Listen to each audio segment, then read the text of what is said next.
nossos limites, que a primeira coisa a se fazer é a lição de casa, quais são nossos limites, né? Então, estrutural, a gente tinha algumas coisas a fazer, tem soluções para estacionamento, de mobilidade, de transporte, que continuam independente de uma canetada hoje ou amanhã. Por isso que eu acho que ainda muita água vai passar debaixo da ponte e não... E porque eu tenho frequentado o Morumbi, tenho visto que ele sofre muitas reformas, né? Ele tem mudado, tem vários camarotes. Ele está ficando um estádio mais moderno. Eu costumo falar que aquilo é uma cidade, tá, professor? Se a gente parar um ano, você já fica defasado. Então, se a gente for lá agora, está tendo obra. Meu carro está sujo agora porque eu fui ver. Você foi no estádio. Quer dizer, ele está tendo obra. E isso todos os dias do ano.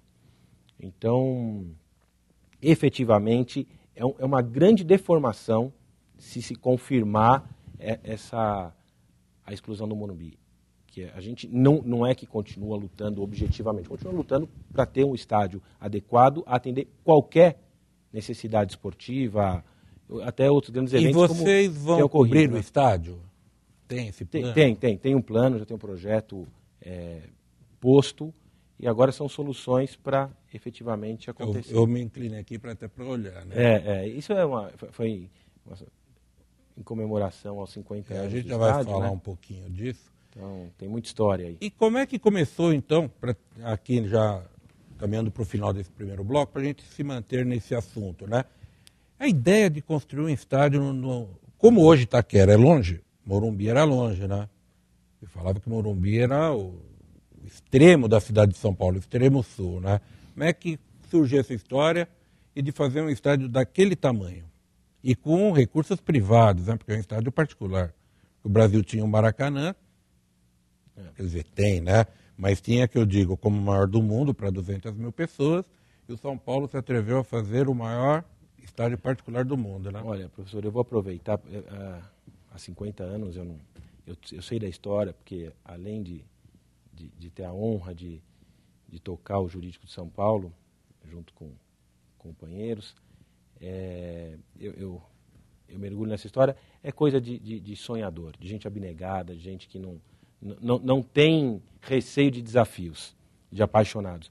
E um paralelo que eu trago é o CT Laudo Natel, Centro de Formação de Atletas em Cotia. Então, que esse eu acompanhei desde sua origem, né?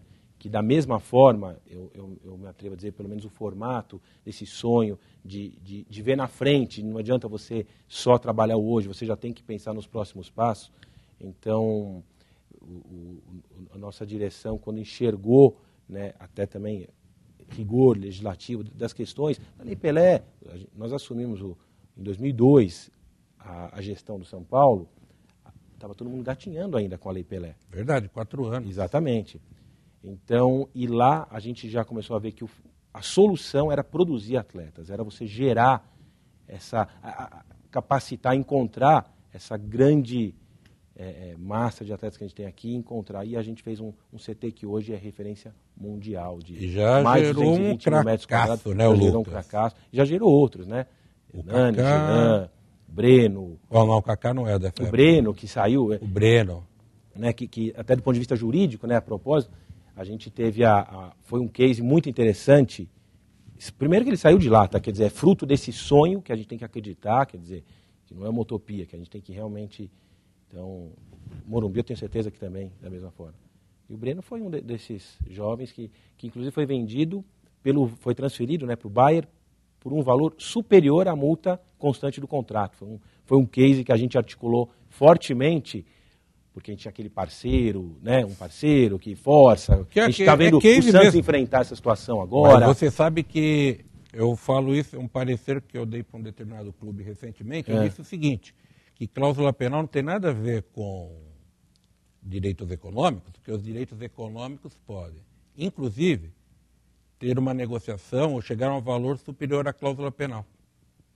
E baseado sim. até, né, foi bom você falar isso que eu rememorei esse assunto.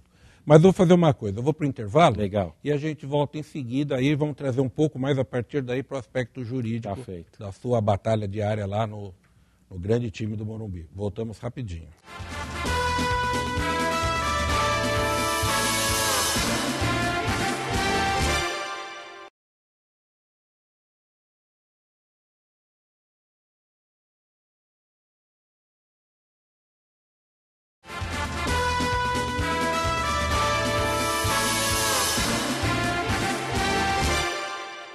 Estamos de volta com Direito Desportivo em Debate, hoje recebendo o José Edgar Machado, que é advogado, chefe, né, do jurídico, gerente jurídico do São Paulo Futebol Clube. Nós passamos a primeira parte da entrevista falando sobre o estádio Cícero Pompeu de Toledo, e Morumbi, que tem histórias, né? Maravilhosas. Eu me lembro a primeira vez que eu fui ao Morumbi, que não tinha nada em volta, e o estádio já estava pronto. Assim, um Corinthians e São Paulo. Nossa, fiquei encantado, porque eu só conhecia o Pacaembu. Quando eu vi aquele estádio em 3 anéis, eu achei aquilo maravilhoso. Eu falei, nossa, mas o que é isso? Parece uma nave espacial. Aquilo era uma arquitetura. Era uma arquitetura, porque era curiosa. Ele se destacava porque não tinha nada em volta. Estou falando começo dos anos 70. Então, era um disco voador, iluminado, parado ali. E aí? É até oportuno, porque a gente, nessa conversa, é tanta coisa, uma riqueza tão grande, né, de história e do âmbito do direito. Até nessa questão, a foto revela isso mesmo. É um estádio, né? Dá para mostrar aqui? E na vizinhança, você não tem vizinhança. Tentar ver. E hoje nós enfrentamos no São Paulo, dentro da gama de contingências jurídicas, algumas reclamações de vizinhos, de toda sorte. Mas o estádio estava lá primeiro.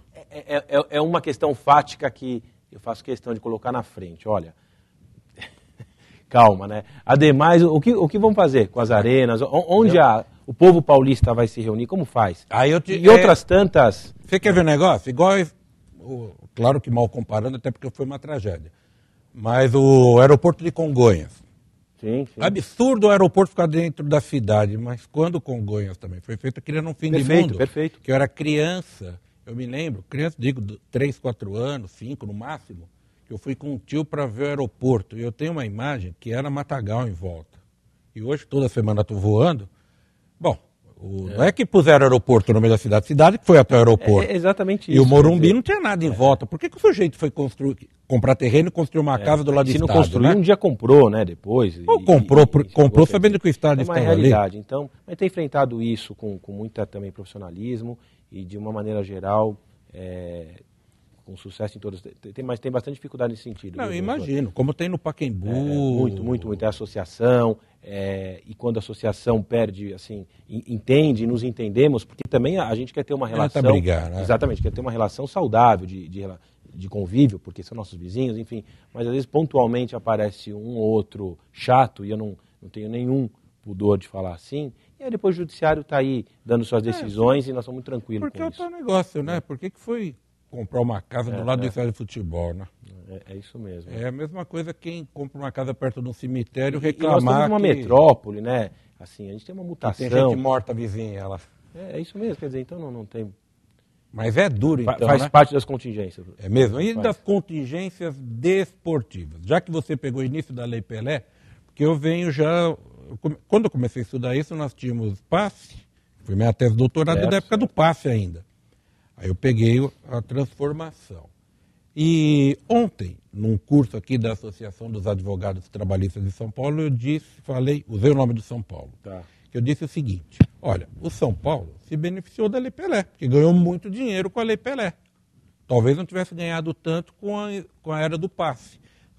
Mas o São Paulo o que fez? Analisou a lei, falou, a lei é essa. E você acabou de falar isso, né? Vamos ter de...